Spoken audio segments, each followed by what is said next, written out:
Hey everybody, how you guys doing today? This is Jim here from the Pain PT. You guys are doing well. And again, if you need any kind of support, help, assessment, coaching, you want to join the group sessions, reach out to me at thepainpt.com. I offer a lot of information there, and I'm offering a lot of information here for free as well. And today I want to touch on the three states that the brain can operate from and that your brain works off of when it's making its calculations, when it's having its reactions, it's kicking its output, it's creating your sensations, it's making these symptoms in your body. What are these three states? Well, you're going to know them very well. They're the past, the present, and the future. The past, the present, and the future, right? These are three states that our brain can be working off of or operating from or considering when it creates an output into your body. Okay, when we think about stress and we think about these stress sensations that we're feeling here, these are not physical sensations of a physical problem, which again, you can have. That's called injuries or called issues in the tissues, right? But these type of symptoms that you have, we call these brain sensations or sensations of stress. They are coming from your nervous system, okay, which come from your brain. And the brain works off the past, which I'm going to talk about. It's in the present as well. It can be triggered, obviously, in the present moment because that's the only moment we have. So everything that's happening to you is happening to you now, but can be influenced by what happened to you before, and then can be projected to what's going to happen in the future, right? So your brain can work in these three dimensions here.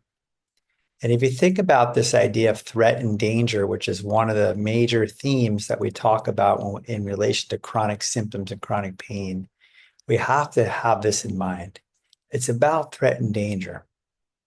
And on the other side of the coin, it's about safety, which is what we're trying to teach our brains, that we are safe, that we are okay, that there is not the threat or danger that the brain is perceiving or has experienced and now is projecting or into the future is projecting. And if we look at your past, I want to start there. Your past is very powerful. Some people say, no, I don't want to look at my past. I don't want to go back there. I just want to work now in the present moment. And you can do that, and it can be quite helpful. And maybe you don't need to look there. Maybe you can get better working in the present. You know why? Because your past is coming up now in the present.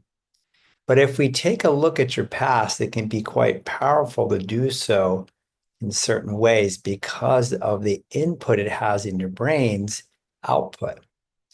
Okay, when we look at present moment reactions that we have and the way the brain works and the way the brain works off of patterning and habits and conditioning and learning and belief, it has gathered most of that from your past, hasn't it?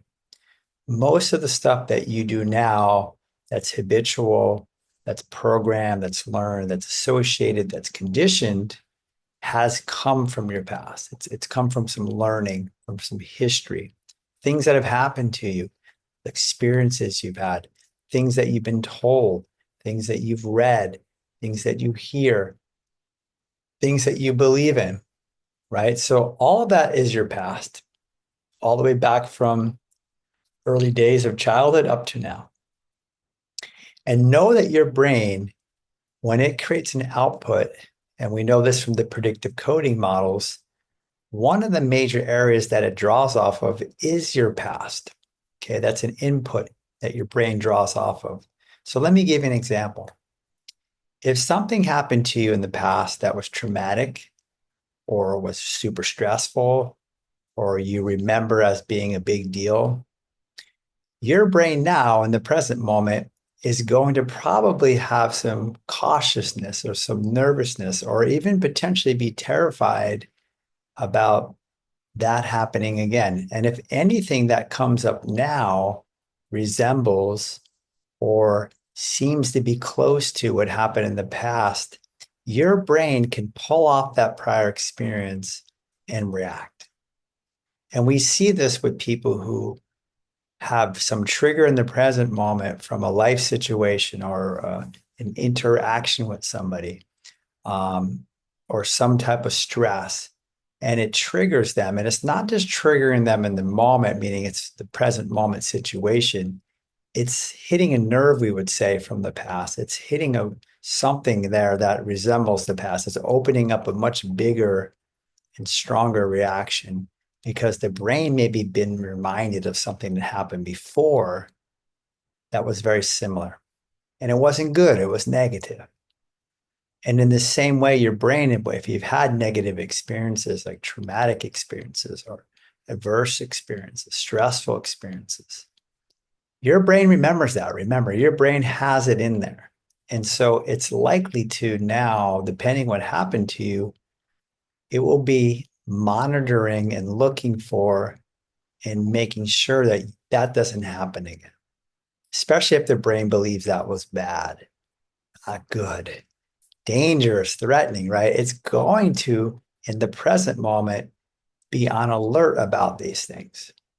And again, this is so interrelated with everything, isn't it? You can see how your personality behaviors come into play here too from your past, from past danger and threat, learning to be a certain way, and that we still do these things now because the brain believes something could happen in the present moment that reflects what happened to us when we were younger. So we better continue to do these traits. That way nothing's going to happen to us. We'll protect ourselves in a way. But again, we'll also pay a price with stress because these are stress reactive states. So your past absolutely influences the present in so many ways, and it's an input. And if you think about your past, you think about memories, right?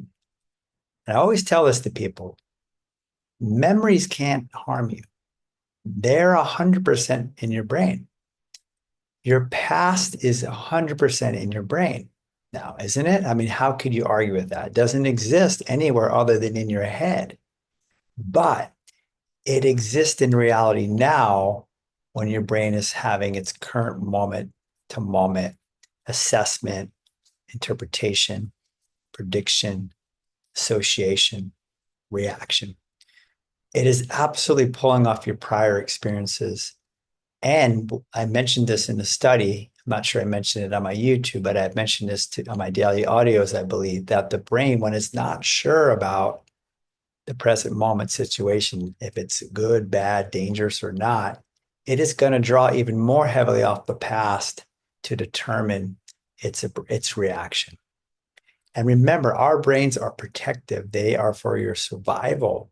They are kicking out a lot of things because of danger and threat it's perceiving.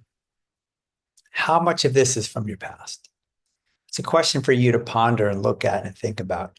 How much of the current reaction you're having now has more to do with the past than it does with the present? Now, maybe the present moment, if we come into that for a moment, has something to do with this as well. You could be undergoing a lot of stress currently. You could be in stressful situations, life changes, things going on that could be triggering you and continuing to trigger you daily or on a daily basis, causing these sensations to go on. But also, it's very probable that you have a combination of things. You have the past and the past experiences and learning combined with the present moment. And that again will kick things out now. And then finally, in the third piece, it will project it to the future. Okay, because what the brain has learned from the past and is doing now, many times it gets projected to the future through expectations now that could also be quite negative projections, because it's already happened to me before, it's happening to me now, the brain assumes it's going to happen again. And this leads to a very anxious state in people. Remember, anxiety is about the future most of the time. What if? When you think of anxiety, I think of those words, what if this is going to happen? What if the symptoms get worse? What if XYZ goes bad, right? So the brain many times is making these predictions and projections and expectations that are quite negative, and they're actually creating into the future a greater possibility or probability that you're going to have symptoms if your brain's doing this. So I hope you understand this, everybody. You got the past, the present, and the future, and your brain is working in these three dimensions and pulling, okay, absolutely off your past, reacting from the present, from different input coming in, from your stimuli, from your body, interoception, it's called, exteroception coming in from your environment. And then it could be projecting to the future in a negative way that keeps this cycle perpetuating. So we want to work in all three areas. And this is one of the things I've been trying to focus on more in the classes is to focus on these three areas because they're fascinating if you think about how your brain works. And you may need to work in all three of these to shift your brain. Okay.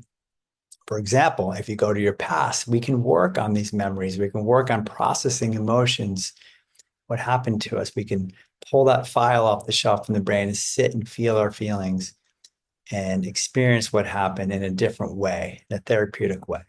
We can reconsolidate that memory too. Now we know that it's called memory reconsolidation.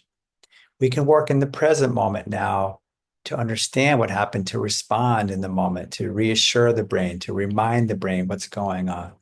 We can work in the present moment with our symptoms, which are our sensations, in a felt sense way that's allowing and accepting, somatic tracking way, a pain reprocessing way, or learning how to work in the moment when things pop up, right? In this moment, whenever they come, how do you respond in the moment? How do you deal with it in the moment? So we can work absolutely in the present.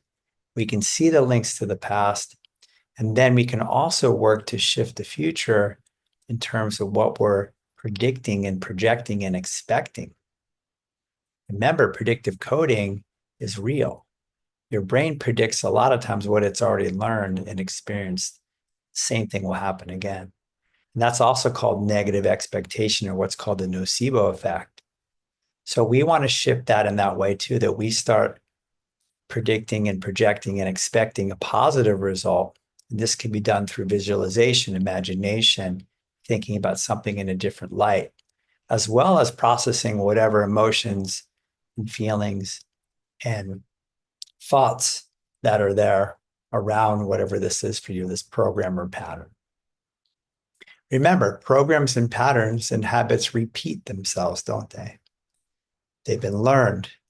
They come again now, and then they project again to the future. So again, let's work in these three realms, everybody. These are three realms of your brain that you can think about and conceptualize in this way: past, present, future. And work in all three of them if you can to shift your brain into a different state of how you see these things and understand where they came from so that we can rewire your brain into a more safe state, a state of safety, a state of relaxation, a state of peace, calming down so the nervous system can be more relaxed. Thank you so much for watching, everybody. Again, if you want help, support, coaching, group training, go to the website, thepainpt.com, and we'll see you guys next time. Take care.